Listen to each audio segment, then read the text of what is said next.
Portanto, vão e façam discípulos de todas as nações, batizando-os em nome do Pai, do Filho e do Espírito Santo, ensinando-os, diga ensinando-os, a obedecer a tudo o que eu ordenei a vocês. E eu estarei sempre com vocês até o fim dos tempos. Fecha a Bíblia, fecha os olhos, vamos orar. Pai, que alegria podemos estar diante do Senhor esta noite.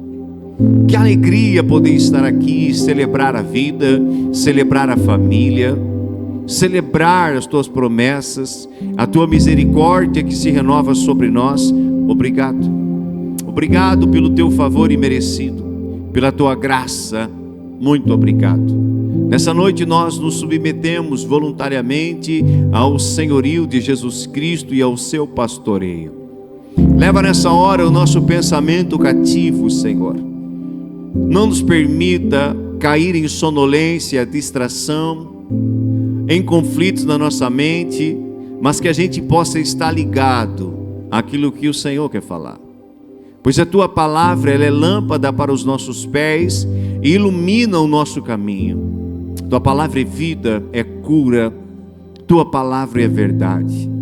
E nós queremos aprender cada vez mais a respeito do Senhor e do teu reino, das coisas que precisamos fazer ou deixar de fazer. Que nessa noite teu Santo Espírito se mova nesse local com plena e total liberdade. Que eu não venha te atrapalhar, meu Senhor, mas que eu possa fluir de acordo com aquilo que o Senhor tem. Não me deixe errar aqui. Assim colocamos tudo diante de ti e já te agradecemos no nome de Jesus. Permita-me aqui em breves momentos fazer uma recapitulação dos cultos anteriores para que você compreenda aquilo que Deus ele está falando nesses dias nessa casa, aos nossos corações. A Bíblia vai dizer que Jesus ele veio em carne. Quem acredita nisso? Ele nasceu de uma virgem. O profeta Isaías, mais de 2000 anos antes de Jesus nascer, ele já havia declarado que a virgem daria luz e sobre esse menino estaria o Espírito de Deus, o principado, o governo, a sabedoria estaria sobre ele. Então 2000 anos depois que o profeta anuncia, um anjo ele se apresenta a Maria e diz para ela: mulher, você é bem-aventurada, você foi escolhida entre tantas, e você vai gerar um filho, e o nome dele será Jesus. Maria no primeiro momento não compreende, e ela diz: como pode, se eu ainda não fui desposada? Ela estava noiva, ela estava comprometida com José, mas ela ainda não estava tendo a intimidade de marido e mulher. Então ela pergunta: como pode eu engravidar se eu ainda não tenho essa intimidade? Mas o anjo que ali falava com ela disse: você não vai engravidar nesse primeiro momento de um homem. A sombra do Altíssimo te cobrirá e o poder de Deus entrará dentro de você, e o filho que você vai gerar não é de homens, mas é do Altíssimo. E ali Maria então ela gera um menino, e depois de 9 meses Cristo nasce, e ele nasce com um propósito. O propósito de Jesus durante a sua vida aqui na terra era cumprir a missão do Pai. Pergunta para o teu irmão: qual era a missão? A missão de Jesus, a missão máxima. Ele tinha muitas missões, mas a missão mais importante, a missão máxima, se nós podemos dizer assim, era reconciliar o homem com Deus. Diga reconciliação, diga perdão dos pecados. Quando nós vamos para o livro do Gênesis, o livro da criação, você vai ver que Deus cria todas as coisas, e Ele cria Adão e depois cria Eva do homem. E eles estavam ali inseridos no jardim do Éden, vivendo em constante comunhão com Deus. Havia harmonia, havia paz, havia a presença de Deus juntamente com eles todos os dias. Eles se relacionavam com o Pai, com o seu Criador. Mas em determinado momento, Adão e Eva, eles desobedecem aquilo que Deus havia estabelecido.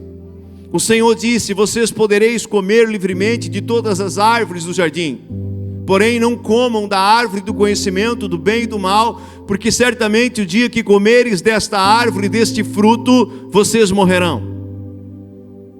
Até aí eles não tinham comido, mas a Bíblia fala que Satanás, ele entra em uma serpente, ele assume a personalidade daquela serpente, e ele entra no jardim e ele fala com Eva, e ele induz Eva ao engano.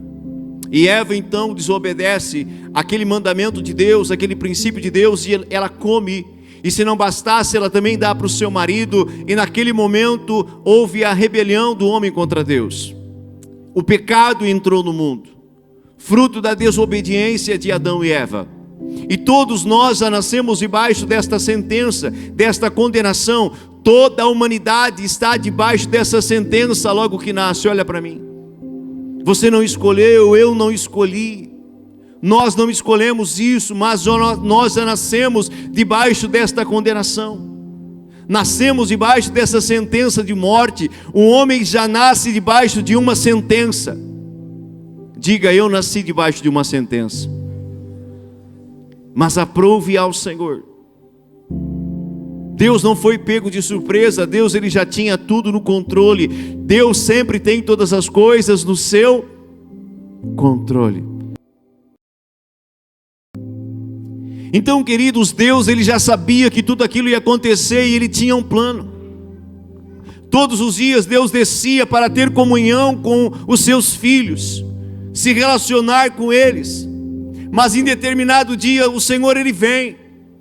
E aonde estava Adão e Eva? Estavam escondidos atrás de uma árvore. Eles haviam visto que o corpo deles estava nu e se esconderam. E o Senhor estava caminhando e perguntando: aonde vocês estão, meus filhos? E ali então, em determinado momento, Adão, ele fala: nós estamos aqui. Nós estamos com vergonha do Senhor, porque nós enxergamos que o nosso corpo está nu. Os olhos deles se abriram para ver aquela realidade.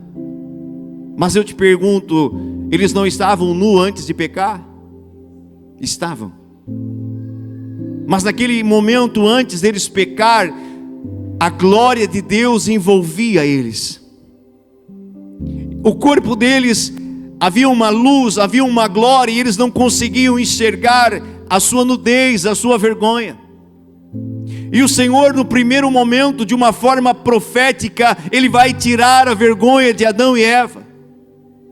Houve o primeiro derramamento de sangue dentro da Bíblia. O próprio Deus, ele sacrifica um animal, ele remove a pele desse animal e faz roupas e veste Adão e Eva, para ali tapar a sua vergonha. Mas fruto desta desobediência teve uma consequência. Adão e Eva precisaram ser removidos do jardim. E se não bastasse isso, eles receberam a herança da morte sobre eles. Além da morte espiritual, também a morte física. O corpo deles, a partir daquele momento, envelheceria e morreria. Então todos nós estamos destinados a dois tipos de morte: a morte física e a morte espiritual. E eu te faço a pergunta: qual delas é a pior? Qual delas é a pior? Responda bem alto. Por quê? Porque há uma condenação para aqueles que morrem sem Cristo. Viverão eternamente afastados de Deus, e esse não é o desejo do Pai. Então, de uma forma profética, um animal morre, mas quando Jesus, ele está ali já com 30 anos de idade, e após começar o seu ministério público, ele vai se aproximar de João Batista, que era seu primo, o último profeta da Bíblia. E João Batista foi alguém que Deus escolheu para preparar o caminho de Cristo, para preparar o caminho para ele. Jesus, ele aparece para João Batista porque Jesus precisava cumprir algumas coisas, então ele precisava se batizar. E quando João Batista olha para Jesus, ele declara uma frase muito importante: olha para mim. Jesus disse: eis o Cordeiro de Deus que tira o pecado do mundo. Eis o Cordeiro de Deus que tira o pecado do mundo. Dentro do jardim do Éden era um símbolo. aquele animal que foi morto, o sangue dele que foi derramado, para que se pudesse fazer veste e esconder a vergonha do homem, era um símbolo profético de algo que aconteceria no futuro por meio de Jesus Cristo. O sangue do justo sendo derramado para nos remir, para nos curar, para nos purificar e retirar a inimizade que estava sobre mim e você contra o Senhor. Porque o pecado do homem, ele faz inimizade entre nós e Deus. Nós éramos inimigos de Deus, mas por causa desse amor de Cristo, por causa desse plano de Deus, o Senhor, Ele remove a inimizade que estava sobre nós, quando eu e você entendemos que Cristo é o Senhor. Amém? Então Jesus estava ali, depois de passar pela crucificação, de cumprir aquilo que o Pai tinha para ele, ele permanece na terra andando 40 dias. E ele se revela para mais de 400 pessoas. Ele conversou com elas, ele interagiu com elas, era assim. Antes de voltar ao Pai, ele se revela a muitas pessoas, até os próprios discípulos foram visitados por ele. E viram que era o Senhor que ali estava ressuscitado. Aí eu te faço uma pergunta: quem ressuscitou Jesus? Quem ressuscitou Jesus? Quem ressuscitou Jesus? A Bíblia diz que foi o poder do Pai. E Paulo vai dizer que esse mesmo poder que ressuscitou Jesus dentre os mortos, também vai nos ressuscitar naquele grande dia. Você crê nisso? Aqueles que estão em Cristo passaram da morte para a vida. Aplaude bem forte o nome de Jesus. E agora Jesus está voltando para o Pai, e Ele declara aos seus apóstolos: eu recebi do Pai todo o poder, toda a autoridade, no céu, na terra e debaixo da terra. Eu recebi, e agora eu estou entregando para vocês, para que vocês permaneçam fazendo o que eu iniciei. A igreja nasceu ali, e agora os demais, Pedro e os demais apóstolos, tinham uma missão. Diga missão: anunciar as boas novas e fazer discípulos. Eles não deveriam ensinar qualquer coisa, eles deveriam ensinar aquilo que eles aprenderam como Senhor. A palavra de Deus, os ensinos dos profetas. E esses homens começam essa missão. Mas essa missão não para lá. Essa missão ela segue nos dias de hoje, até que Cristo retorne. Então, quanto mais discípulos de Jesus tiver nessa terra, preparados, ensinados, capacitados, cheios do Espírito Santo, aqueles que ainda não conhecem ao Senhor, conhecerão a Ele por meio das nossas vidas. Então, no primeiro domingo nós vimos a respeito de uma das características de um discípulo de Cristo: renúncia. Ele precisa renunciar, diga renunciar. Mas renunciar o que, irmãos? A vida de pecado que ele tinha antes de Cristo. Todo aquele que quer ser discípulo de Jesus, ele deve negar-se a si mesmo. Jesus disse: aquele que quiser vir após mim, Vanderlei, negue-se a si mesmo todos os dias, tome a sua cruz, então me siga. Ou seja, Jesus não obriga ninguém a segui-lo. Mas se você quer se tornar um discípulo, você quer segui-lo, você vai ter que renunciar a você mesmo. Renunciar o teu eu, renunciar o teu pecado, renunciar às coisas que muitas vezes nos agrada, mas que vão contra a palavra de Deus. Amém? Além da renúncia, o Senhor também nos chamou para servir. Servir uns aos outros, servir o corpo de Cristo, a obra de Deus, servir os irmãos. Diga servir. Jesus, ele disse: eu sou o Filho de Deus, mas eu não vim para essa terra para ser servido, eu vim para servir e dar a minha vida em resgate em favor de muitos. No outro domingo nós verificamos mais 2 pontos. Que o discípulo de Jesus, ele precisa andar em obediência. Diga obediência. Mas obediência ao quê? Aos mandamentos do Senhor, a palavra de Deus. A palavra de Deus não é para nós questionarmos se eu concordo ou não concordo. A palavra de Deus é para nós obedecê-la. Melhor é obedecer do que sacrificar. Mas também nós vimos a respeito do amor ao próximo, e o padrão deste amor é o padrão que Jesus estabeleceu. E nessa noite nós vamos entrar em 2 pontos importantes. Redobre sua atenção.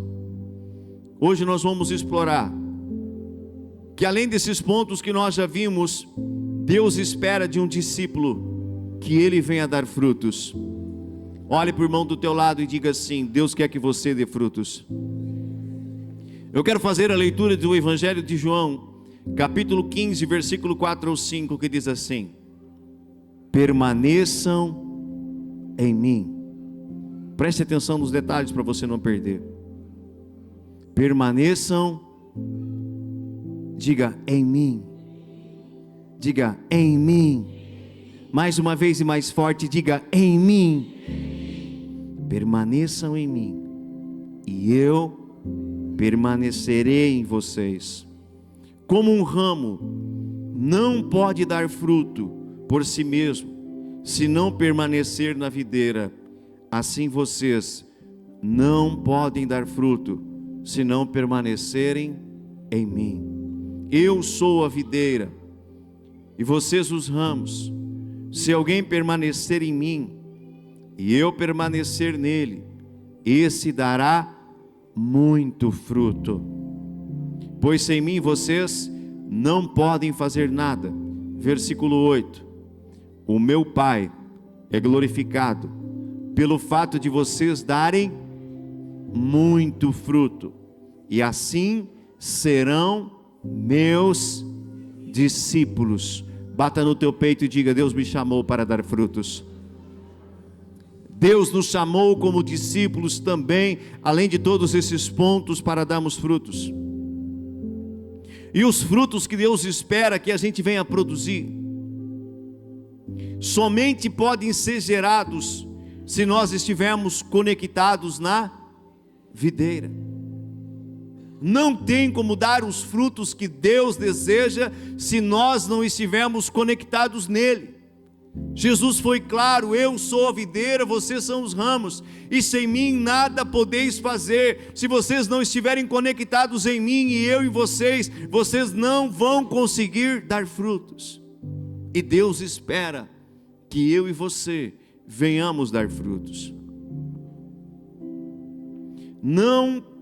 Esses frutos não podem ser gerados pelos nossos próprios esforços. Repita comigo: os frutos que Deus espera não podem ser gerados pelo meu próprio esforço. Você depende totalmente do Senhor para que esses frutos apareçam.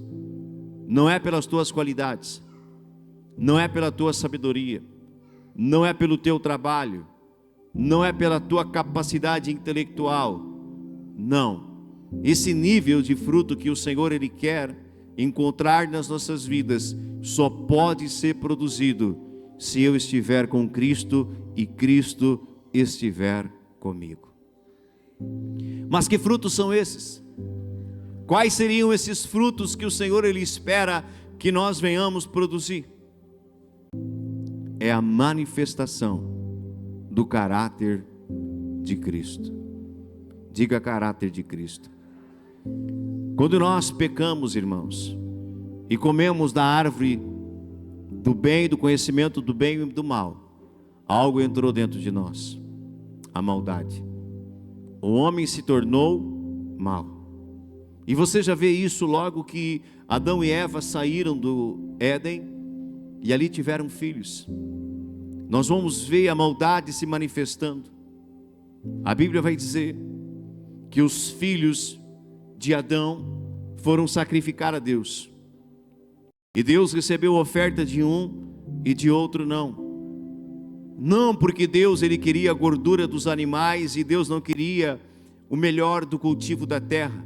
Não é isso. Antes de Deus receber a oferta, primeiro Deus vai sondar o coração do homem. Por que Deus não recebeu a oferta de Caim? porque o coração dele era perverso. Abel não.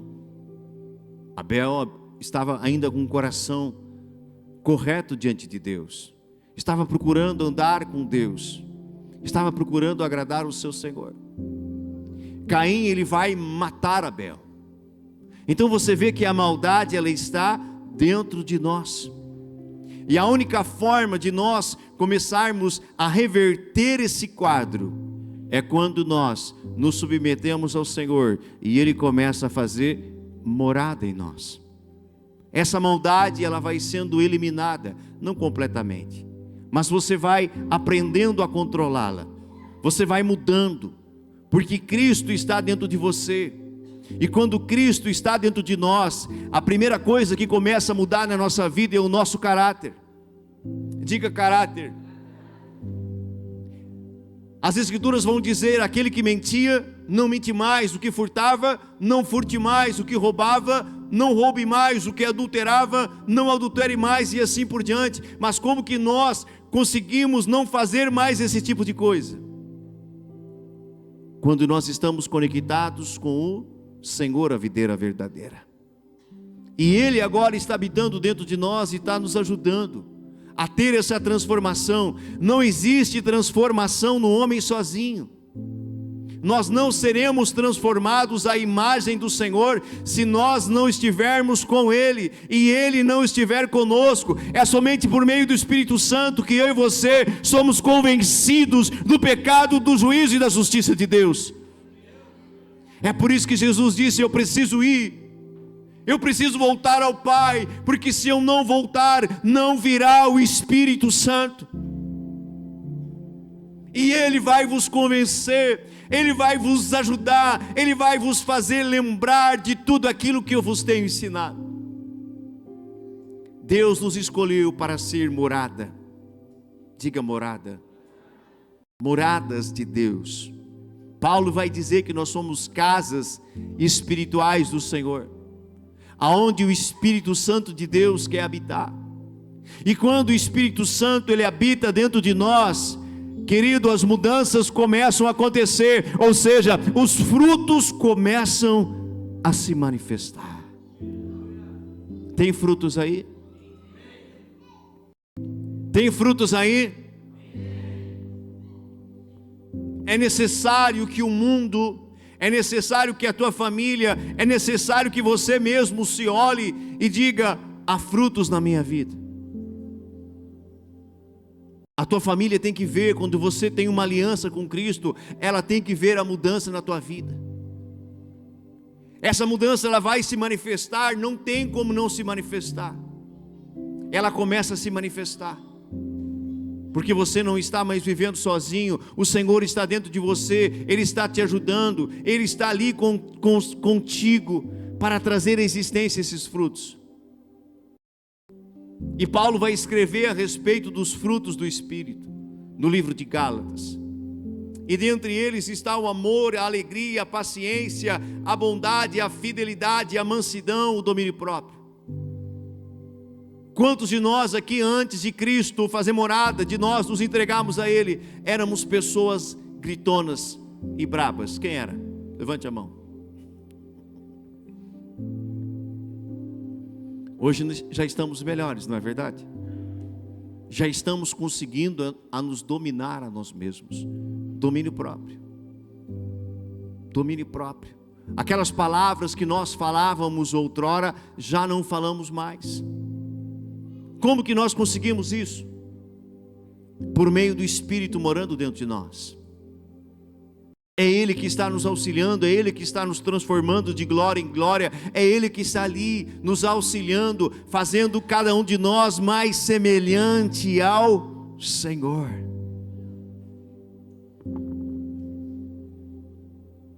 Então esses frutos são resultado de uma vida com comunhão com Cristo. Sozinho esses frutos não se manifestarão. Sozinho os frutos não aparecem. Não será pelo teu esforço, não será pelo teu trabalho, mas será pelo Espírito trabalhando dentro de nós. E é algo consciente, irmãos. Não é algo que você faz assim. Olha para mim. Giovanni, sobe o altar, pega o violão. Não acontece assim, irmãos. Que você liga e desliga um interruptor e a luz acende e apaga. Não é assim. É todas as vezes que nós estamos num ambiente como esse, já crendo no Senhor, quando a palavra está sendo exposta e o Espírito está pairando sobre nós e Ele está nos convencendo. Nós não mudamos radicalmente do dia para a noite, isso é um processo contínuo, mas Deus, Ele quer que eu e você sejamos semelhantes a Ele. Posso ouvir um amém? Então, se verdadeiramente Cristo está em nós, e nós estamos nele, ligados nessa videira, os nossos pensamentos, as nossas palavras, as nossas ações, elas começam a ser afetadas. Elas começam a ser afetadas. Você já ouviu de alguém? De um familiar, de um conhecido? Você já ouviu de alguém? Ou até mesmo de alguém que não te conhecia, mas conversou com você por alguns momentos? Você já ouviu de alguém, essa pessoa dizer para ti: você tem algo diferente? Quem já ouviu, levante a mão para o céu. Isso é uma evidência que o Espírito está aí dentro de você, que você está começando a dar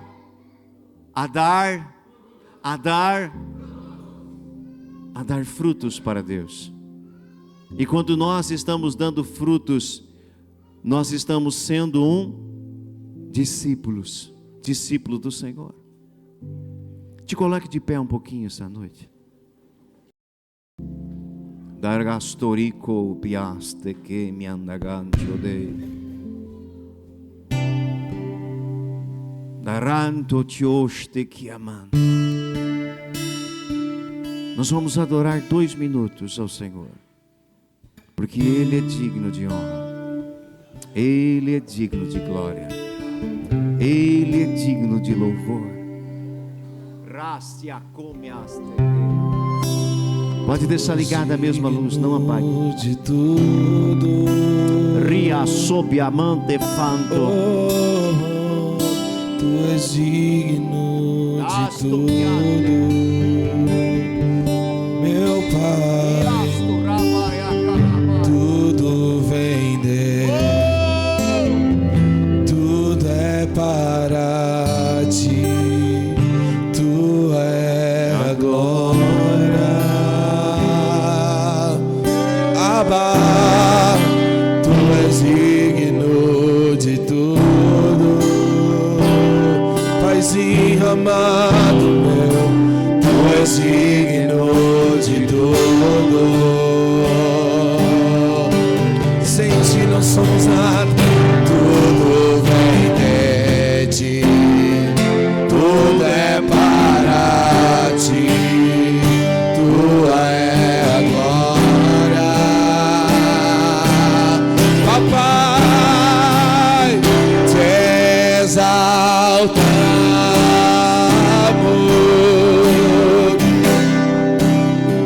te exaltamos,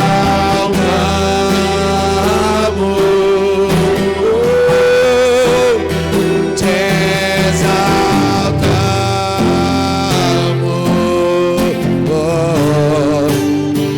ó Senhor,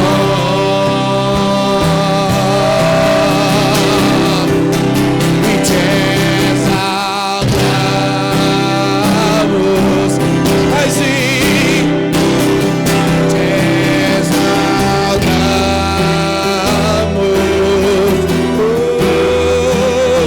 te exaltamos,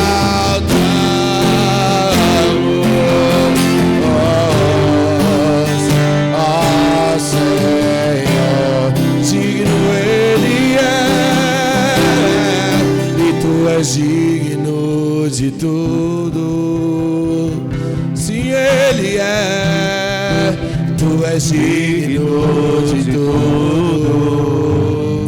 Tudo bem, Santo, pois tudo vem de ti, tudo é para ti. Tua é a glória.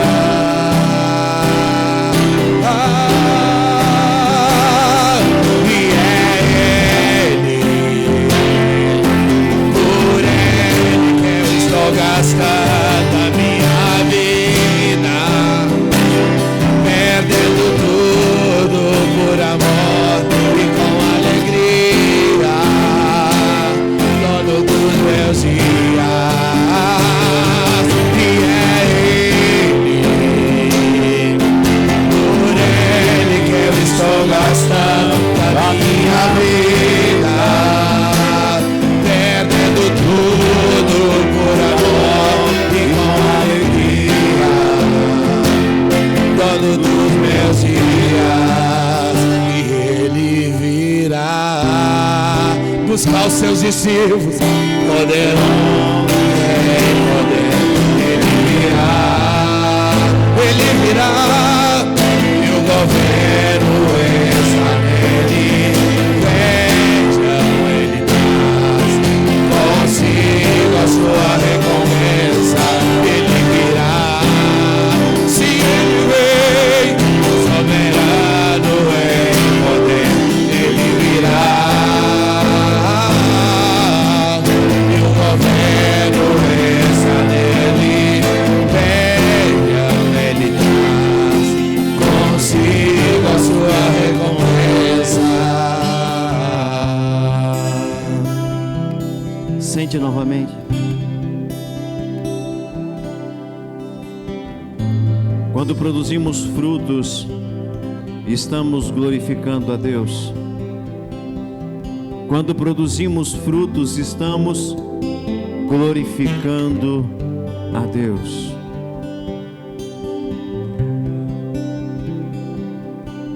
Mas além de glorificar a Deus, nós também estamos exalando o bom perfume de Cristo. Exalando o bom perfume dele. Quando você usa um perfume natural e você cruza por alguém, essa pessoa que cruza ao teu lado, ela vai sentir aquela fragrância daquele perfume, naturalmente falando.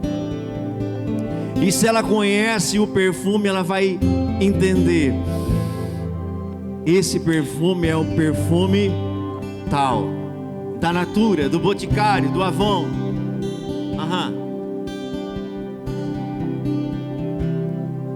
Mas agora trazendo para o lado espiritual, quando nós estamos com Cristo e Cristo está conosco, nós vamos exalar um perfume, o perfume de Cristo.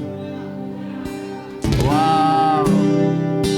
E quando nós passamos por essas pessoas, elas vão sentir esse perfume em nossas vidas e serão atraídas para Deus por meio da nossa vida. Esse perfume, esse bom cheiro que vai exalar, que vai fluir da nossa vida, vai atrair outras pessoas que ainda estão afastadas de Deus. Você será o responsável, você será aquela pessoa que Deus vai usar para atrair os filhos do reino que ainda estão longe do Pai. Eles vão querer estar perto de você. Eles vão querer andar, eles vão querer conversar, eles vão querer interagir contigo, porque você carrega algo dos céus. Por que Jesus estava sempre rodeado de pessoas? Por que as multidões andavam milhares e milhares de quilômetros de distância para estarem perto dele? Porque ele carregava uma essência dentro dele. Ele carregava um pouco dos céus dentro dele. Ele carregava a essência do Pai dentro dele. E por onde Cristo passava, o bom perfume do Pai exalava. Mas quando nós não estamos exalando o bom perfume de Cristo, qual o perfume nós estamos exalando? Olha para mim. Quando não estamos exalando o bom perfume de Cristo, outro perfume está sendo exalado. Que perfume é esse? O cheiro da carnalidade, o cheiro do pecado. E não atraímos as pessoas, não atraímos o Espírito de Deus, não atraímos os céus, pelo contrário, atraímos demônios. Porque o diabo e os seus demônios, eles se alimentam do pecado do homem. Então, aonde há cheiro de carne, aonde há cheiro de pecado, você está atraindo não os céus, você está atraindo as coisas da terra, o príncipe desta terra. O que você quer atrair para perto de você? Qual é o perfume que você quer exalar? Quando você está cheio do Espírito Santo, quando você está cheio de Deus, nem os demônios querem ficar perto de você. Uau! Porque haverá anjos contigo, haverá a presença dele contigo, haverá o bom perfume dele com você. E assim como Cristo venceu na terra, você também vai vencer. E aqui eu entro no segundo ponto e vamos encerrar. Deus também quer encontrar na vida de um discípulo fé. Diga fé. Viver por fé. Hebreus 10:38 diz: mas o meu justo viverá pela fé. Contudo, se retroceder, não me agradarei dele. Viver por fé, em uma breve definição, é acreditar de todo o coração que o Senhor é real. Você acredita em Deus? Você acredita que Ele é real?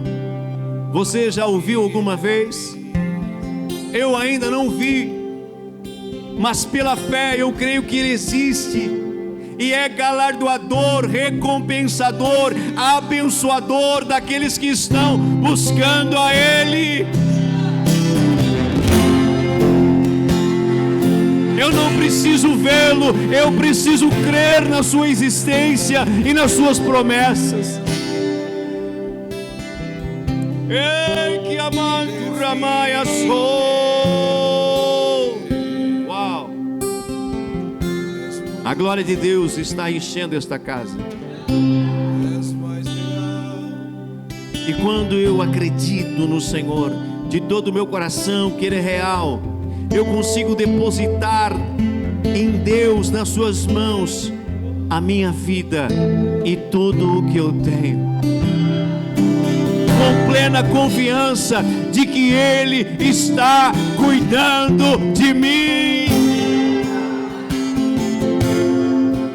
Você não entrega o bem mais precioso que você tem para quem você não confia, mas em Deus nós podemos confiar de todo o nosso coração.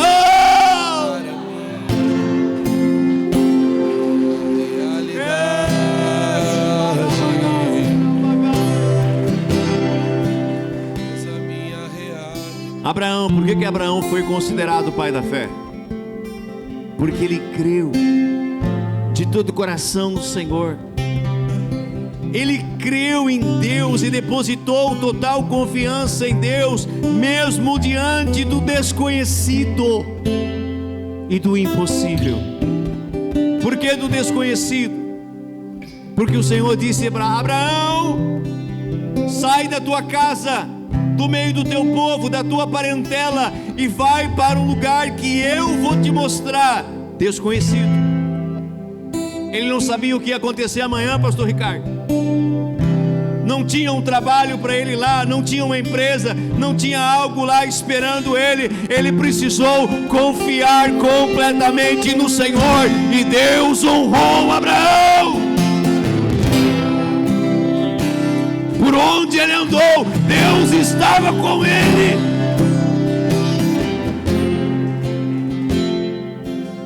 você anda por fé, você entrega tudo nas mãos de Deus. Sua vida, sua família, tudo que você tem, você diz: eu entrego a Ti, Senhor, porque os Teus planos são melhores que os meus, porque há caminhos que para o homem parecem ser caminhos bons, mas o final deles são caminhos de morte. Mas os caminhos de Deus, os planos de Deus, os sonhos de Deus para nós, Pedro, são bons, perfeitos e agradáveis, e não nos acrescentam dores. Se você anda por fé, você confia plenamente, você entrega tudo para Ele. Você diz para Ele: a partir de hoje eu não quero mais me mover. A partir de hoje eu não quero mais andar segundo aquilo que eu tenho pensado e feito. A partir de hoje eu quero Te ouvir, meu Pai.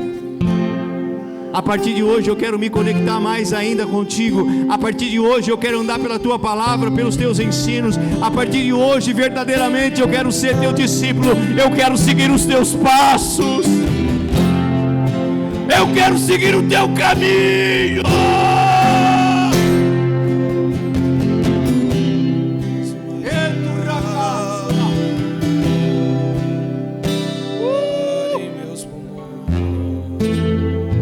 Hebreus 11:6, vai se colocando de pé. Já se coloca de pé. Hebreus 11:6. Sem fé é impossível agradar a Deus, pois quem dele se aproxima precisa crer que Ele existe e que recompensa aqueles que o buscam. Você está aqui é porque você crê. Você está aqui é porque você quer se transformar em um discípulo dele. Você não veio aqui para me ver, você não veio aqui para ver o Giovanni, você não veio aqui para ver esse irmão do lado, você veio aqui porque você quer ser um discípulo dele.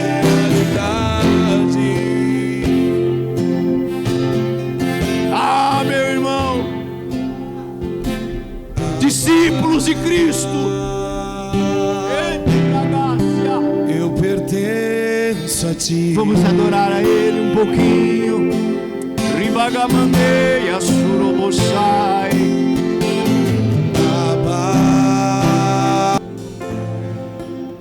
A palavra de Deus no Evangelho de Mateus, capítulo 7, versículo 13 e 14. Entrem pela porta estreita, pois larga é a porta e amplo o caminho que leva à perdição, e são muitos os que entram por ela.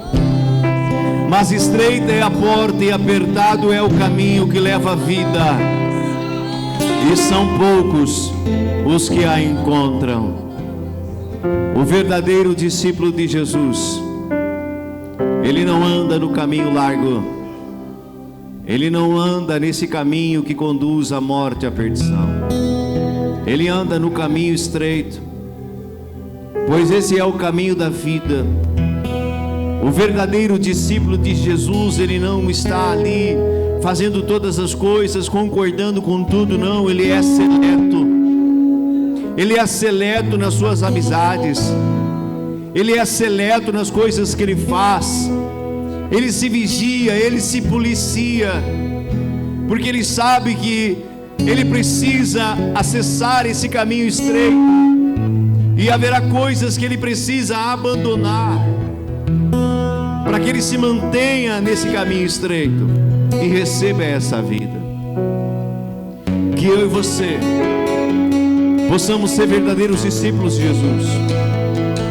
Que eu e você possamos andar por esse caminho, custe o que custar, doa o que doer, porque vai valer a pena. E naquele grande dia nós ouviremos do Senhor: servo bom e fiel, entra no gozo do teu Senhor.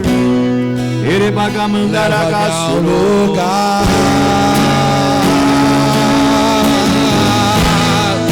onde só você e eu desfrutamos o